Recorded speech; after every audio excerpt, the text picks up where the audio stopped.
मेरा नाम है श्री दिगंबर पूर्णम गिरी। जब मैंने शास्त्र पढ़ा और उसमें यह आया कि जब महाप्रलय होगी तो 12 सूर्यों का ताप इस पृथ्वी पे गिरेगा जी। और मैंने आंख खोल कर देखा तो एक ही सूर्य दिख रहा है, 11 और नहीं दिख रहे। मैंने उनसे तर्क किया कि 12 ही लिखा है, गलत लिखा है कि 12 सूर्यों का ताप पड़ेगा, एक ही सूर्य 12 कहाँ है? तो उन्होंने कहा बेटा ये सत्य लिखा है, जो वर्तमान में हमारा सूर्य का प्रकाश आ रहा है ये केवल 8% आ रहा है। 92% ओजोन परत पर रुक जा रहा है, जो अल्ट्रावायलेट किरणें जिसको कहते हैं। ओके। यहाँ केवल 8 आ रहा है विटामिन डी को लेकर, रेडियम से युक्त होकर। जब ओजोन परत फट जाएगा, टूट जाएगा, तो 12 96 डिग्री जब तापमान आएगा तो 12 सूर्यों का ताप पड़ेगा। ये पूरी पृथ्वी आग का गोला बन जाएगी। नागा का स्वरूप है जी, ये महादेव का स्वरूप है जी, एक बालक का स्वरूप है जी। बालक में क्या चीज नहीं होती है? निर्मल मन जन सो मोई पावा, मोई छल छिद्र कपट नहीं सुहावा। तो बच्चे के दिल के अंदर न काम है, न क्रोध है, न लोभ है, न मोह है, न मद है। और नंगा किसी तेरी गोद में बैठ जाए, नंगा उसकी गोद में बैठ जाए। तो नागा का रूप एक बालक का स्वरूप होता है जिसके अंदर से विकार रहित हो जाए, उसका नाम नागा है, सन्यासी है, संन्यासमया। तीनों गुणों से रहित हो जाना। ये जो गांजा भांग है ये क्या करता है? तुम्हारी मनोशक्ति को जो है बुरे कामों से डरा देता है। या तो कोई यूज करके देखे। दारू जो है वो तुम्हारी मनोशक्ति को उत्तेजित करता है, पिछली बातों को याद दिलाता है। दूसरा तुम्हारी जो है भांग गांजा तुम्हारी काम वासना को जो है दबा देता है। तो नारी के नंगे स्वरूप को 5 व्यक्ति देख सकते हैं। मेरे पास एक डिश है और जो चुटिया होती है वो एंटीना है, जो तुम्हारे जो यहाँ से कुछ तरंगे बाहर को जाती हैं, कुछ अंदर को आती है। 5 कर्मेंद्री, 5 ज्ञानेंद्री, 10 उस रथ के घोड़े हैं और बुद्धि रूपी उसमें लगाम है और ज्ञान रूपी चाबुकर बोलने वाला इसमें स्वयं सारथी कृष्ण है। तो आज हमारी संस्कृति बदली गई। ये आज हमारे लड़के लोग खड़े होकर पेशाब कर रहे हैं। ये हमारी संस्कृति नहीं है। न मुसलमानों की संस्कृति है, न हिंदू की खड़े होकर पेशाब करना। जैसे अगस्त मुनि ने 3 चलू में समुद्र पी दिया। मैंने पूछा महाराज वो मामा जी का कितना बड़ा पेट था? वो पृथ्वी पे रहता था क्या? पृथ्वी से बड़ा था उसका पेट जो सारे समुद्र पी गया? मैंने कहा नहीं बेटा, वो एक साइंटिस्ट थे, उस काल के वैज्ञानिक थे। उन्होंने ऐसा केमिकल डाल दिया कि पानी के 2 भागों में बढ़ गया, H2O हो गया और वो आकाश में उड़ गया। आज का जो नौजवान है ये साइंसवादी है, ये हमारी भौतिकवादी और जो हमारी धार्मिक आध्यात्मिकवाद को नहीं मानेगा। इसको तुम साइंस के द्वारा अध्यात्मवाद को मनवाएगा तो मानेगा। जैसे मैं सूर्य को जल देख करके मैं हर बीमारी का इलाज कर देता हूँ। बताओ कैसे? कैसे बाबा? सूर्य उदय हो रहा है, ये जैसे सूर्य मान लो इसको जी, और मैं यहाँ खड़ा हूँ तो हम दोनों एक ही डिग्री पर हैं जी, सीधा। इसकी जो किरण आ रही है वो सीधी आएगी। जी, मैंने स्नान किया, जी, मेरा बदन गीला है जी, और मैंने तांबे के लोटे में जल भरा तो तांबा कॉपर है, कॉपर में जब जल भर जाए तो कॉपर वाटर हो गया। राइट। और मैं अपने सिर के ऊपर से गिराया जी, और सूर्य का प्रकाश उसमें विटामिन डी रेडियम को लेकर टकराया। जी, तो क्या बनेगा? रेनबो बनेगा, इंद्रधनुष बनेगा, 7 कलर बनेंगे। जो हमारे 7 कहते सूर्य के 7 घोड़े हैं। अब उसको जो हरा रंग है क्लोरोफिल का है, जो पत्तियों में पाई जाती है, विटामिन डी और रेडियम से लैस है।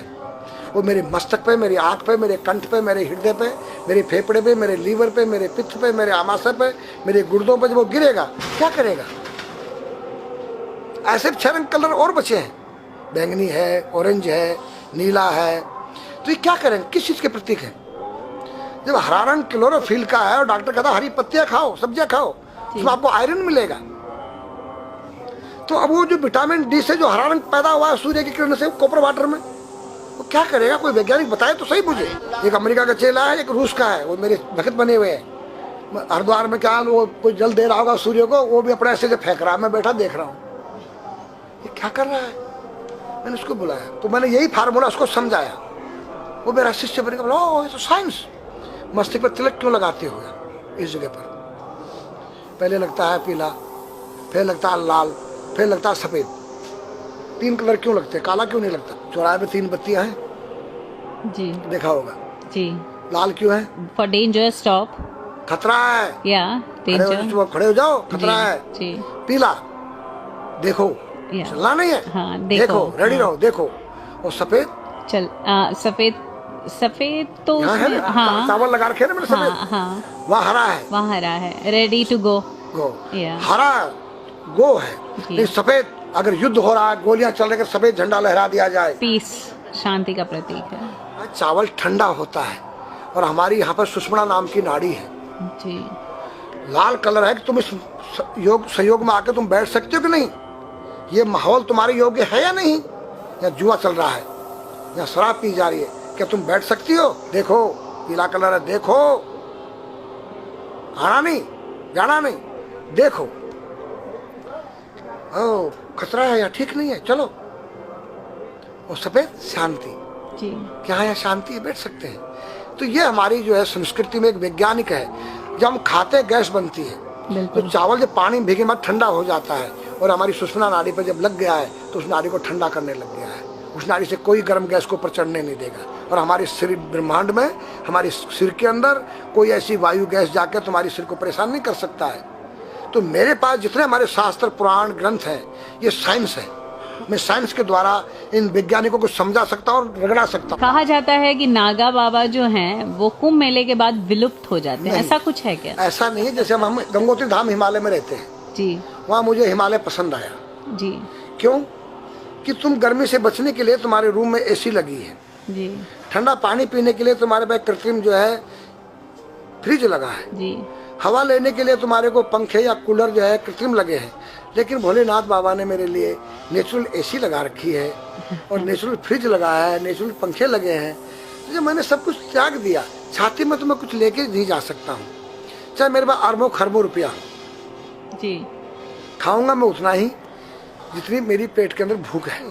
पढ़ना लिखना ये तो सहज चातुरी, काम धैन मन बस करन गगन चढ़न मुश्किल।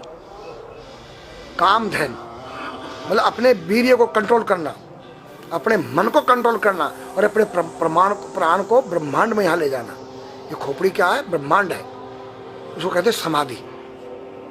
इस सारे शरीर के प्राणों इकट्ठा करके इस ब्रह्मांड में मस्तिष्क में ले जाके बैठ जाना, जिसको ब्रह्मरंध्र कहते हैं, उस गुफा के अंदर। ये 3 वस्तु मुश्किल है, बाकी सब आसान है। अपरिग्रह मतलब उतना रखो जितना तुम्हें आवश्यकता है, अधिक मत रखो। अब तुम अष्टांग योग जो है पतंजलि लगा रहे हो, और व्यापार बिजनेस चालू है, मेरी दूध को ले लो, टूथपेस्ट ले लो। अब मेरा आयुर्वेदिक अंडरवियर आ गया है। मैंने बोला वो कैसा है कि मैंने गंगा जल में जड़ी बूटे के रस में धागे भिगोए थे तब बनाया था। और मेरा दावा है कोई कितना योग कर ले, कोई स्वस्थ नहीं रह सकता है। क्यों? खान पीन तुम्हारा केमिकल, वायु में तुम्हारा केमिकल, पानी में तुम्हारा केमिकल। अब जो तुम आरओ का पानी नहीं पी रहे हो, उसके पानी के गुण ही नष्ट हो गए सब। उत्तर को सिर करके सोना क्यों मना किया है साइंस ने? हमारे शास्त्र मना करते हैं। हम उत्तर को सिर करके सोएंगे, दक्षिण को पैर करके। हम जब उठेंगे तो हमारी दृष्टि कहाँ? दक्षिण की तरफ जाती है। दक्षिण में यम का वास होता है। और जब दक्षिण को सिर करके सोएंगे तो हमारा मुंह उत्तर को जाएगा। उत्तर हिमालय है, भगवान शिव का कैलाश है। साइंस कहता है कि पृथ्वी के उत्तर ध्रुव दक्षिण ध्रुव है। पृथ्वी कैसी है पता है? तेरा सिर, सेम तेरा चेहरा 23.5 डिग्री के अंश पर है।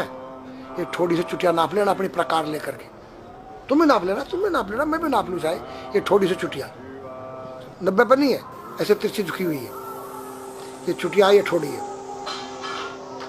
66.5 डिग्री कोण बनाती है। तो ये जो चुंबकीय मैग्नेट पावर है उत्तर से नॉर्थ से साउथ तक, हम जब सिर उत्तर की तरफ करेंगे तो ये नॉर्थ है, वो नॉर्थ है। नॉर्थ को नॉर्थ धक्का मारेगा तो तुम्हारे दिमाग में और तुम्हारे हार्ट में डिस्प्रोजन होगा और बैलेंस बिगाड़ेगा। इसलिए साइंस भी कहता है कि उत्तर की ओर सिर मत करो, और हमारे शास्त्र भी कहते हैं कि उधर मत करो, नीचे उधर दक्षिण की तरफ यम का वास है, उनकी तरफ दृष्टि पड़ती उठते ही।